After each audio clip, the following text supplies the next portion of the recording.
Coucou! Aujourd'hui, je vais transformer ce coupon trouvé en brocante. Je pense que c'est un dénime très fin. Il est magnifique et j'ai envie de le transformer en une robe toute simple. Pour cela, je vais transformer le patron top de nu avec col droit de Burda Style. Je vais l'allonger de 54 cm et je prends large pour pouvoir l'ajuster au moment de faire l'ourlet. Cette mesure permet à ma robe de m'arriver à mi-mollet. Et pour ce qui est des marges de couture, elles sont de 1,5 cm et l'ourlet est de 4,5 cm. Allez, c'est parti, on trace, on coupe et on crante tout ça dans le tissu. Avant de commencer la couture, je surfile toujours les côtés avec ma machine à coudre. Mais en admirant mon travail fini, je vois des défauts dans le tissu. Et surtout, c'est au niveau du haut du devant. Alors, j'essaye d'arranger ça avec une brosse collante et en coupant les fils qui dépassent avec mes ciseaux. Mais c'est toujours pas nickel. Je me démotive pas et continue. Ici, il y aura la fente et donc il faut placer le zip juste en dessous. Ma technique pour avoir la bonne marge de couture est d'épingler le zip en parallèle au surfilage.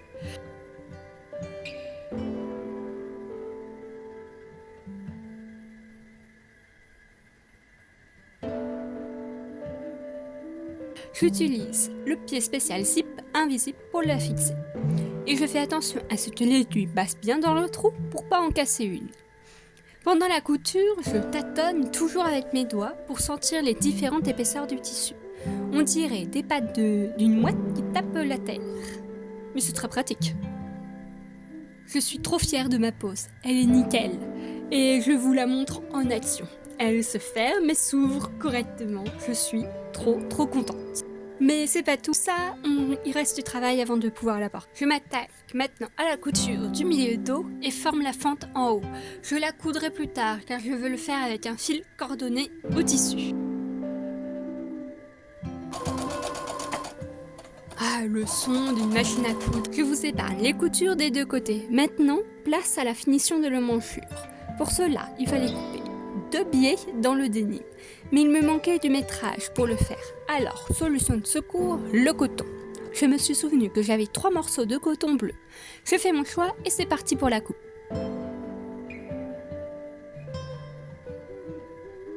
Mais voici ce que ça donne pour le moment.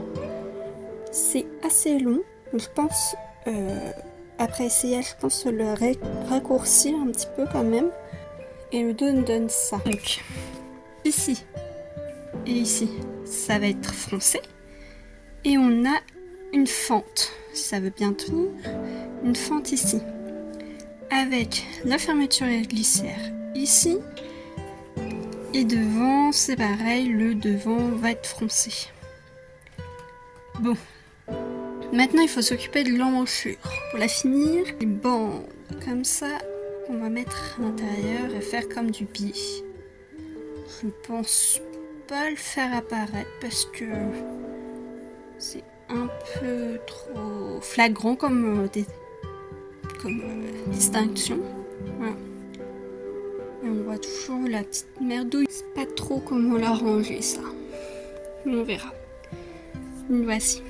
On passe à la pose du biais. Ce que je ne dis pas ici, c'est que j'ai quelques doutes sur le résultat final. J'ai peur que ça soit trop simple et pas très joli. Mais je continue quand même avec la couture du biais.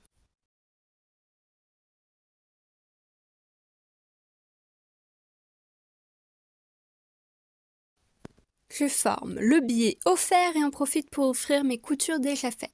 J'épingle évidemment mon biais replié et repassé.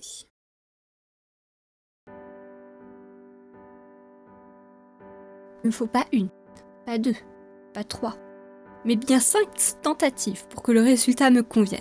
Entre la couleur du fil qui n'allait pas, la tension que je n'arrivais pas à régler, non, et des plis formés pendant la couture, j'ai décousu.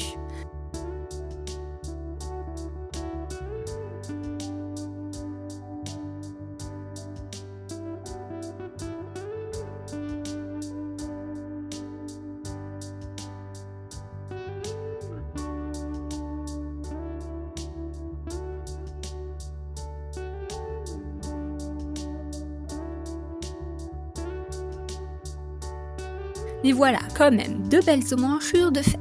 Je fais abstraction de quelques plis sur l'arrondi.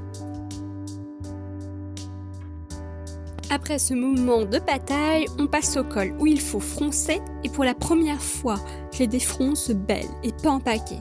Je pense que ça vient vraiment de mon tissu qui est fin. On arrive bientôt à la fin de la vidéo et je voulais dire quelque chose avant. Si tu n'as pas vu mon dernier short, voilà l'objectif que je me suis fixé pour le mois de juillet. Faire une vidéo sur les loisirs créatifs tous les jeudis à midi, avec une quasi non-expérience de production de vidéos, comme tu peux le voir sur ce plan où on ne voit absolument rien. Alors n'hésite pas à faire des remarques si tu en as, ça peut être sur le son, l'image ou même une activité que tu voudrais voir. Bon, je te mens pas, j'ai déjà plein d'idées de projets et il n'y aura pas que de la couture. Je te laisse finir la vidéo. Après avoir épinglé et cousu tout le haut, le rendu me plaît beaucoup plus et me redonne espoir dans le résultat final. Certes, cette pièce sera simple dans sa coupe et dans le tissu, mais il y a du potentiel.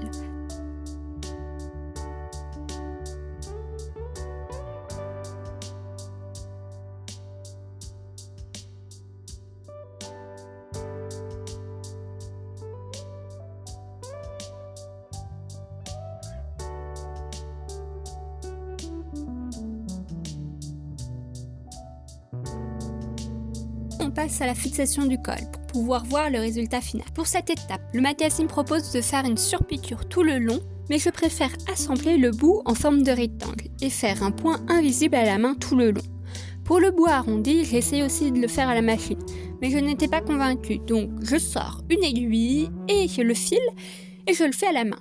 Je me découvre alors un intérêt pour la couture à la main autre que le point invisible. Je me tâte même à faire un vêtement simple, tout à la main. Est-ce que c'est une idée brillante ou une idée stupide que je regretterai? On le verra plus tard.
Bon, même l'arrondi à la main me semble bizarre et aplati, mais je vais m'en accommoder. Après un ourlet et une boutonnière, voilà le résultat final. Une robe simple mais élégante.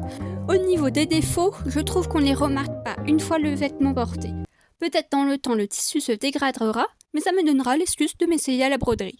Le point fort de cette robe, c'est que je vais pouvoir mettre une ceinture pour l'agrémenter. Surtout cette ceinture rouge que j'adore mais j'arrive jamais à la porter. Elle est trop grosse pour mes jeans. Ce projet est fini, alors je vous dis à la semaine prochaine pour une nouvelle aventure.